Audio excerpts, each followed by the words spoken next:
భరతఖండమే నా దేశం భువికొక మణిహారంలా పులకించెను ఘన చరితలు జాతుల సమాహారంగా.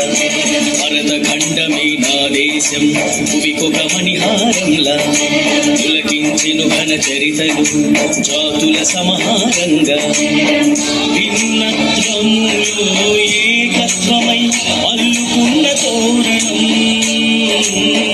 ఆవేదములే జగదింటిలో సింధూరం.